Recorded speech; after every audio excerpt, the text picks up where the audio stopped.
ఏంపుడు చేసుకుందాం. మసాలాను పట్టించుకొని పెంక మీద ఏంపుకుందాం. అల్లం వేసుకుందాం. అర స్పూను పసుపు వేసుకుందాం. ఒక చెంచా కారం వేసుకుందాం.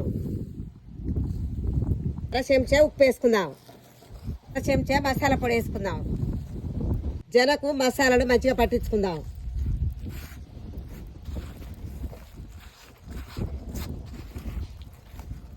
మీద నూనె పోసుకొని జన వేపుకుందాం.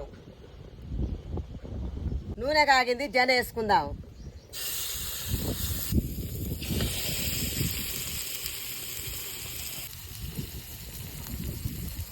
వేడి నీళ్ళు మసలబెట్టి ఈ జన తెల్లగుడ్డల మూటలు కట్టి దాంట్లో వేడి నీళ్ళు వేసి తీసి పులుసు పెడితే చేపల కూర ఉన్నట్టు ఉంటుంది. మస్తు ఉంటుంది.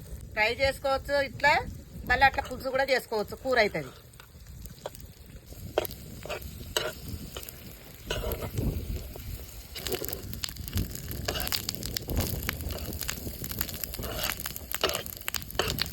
జన ఫ్రై అయింది, ప్లేట్లోకి పెట్టుకుందాం.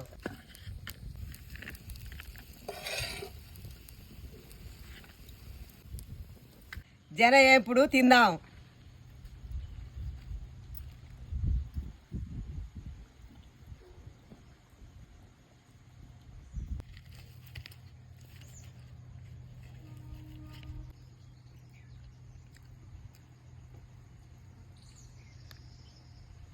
జన ఏంపుడు మంచిగుంది, కమ్మగుంది, మంచిగా ఉడికింది. సబ్స్క్రైబ్ చేసుకోండి, మర్చిపోకండి.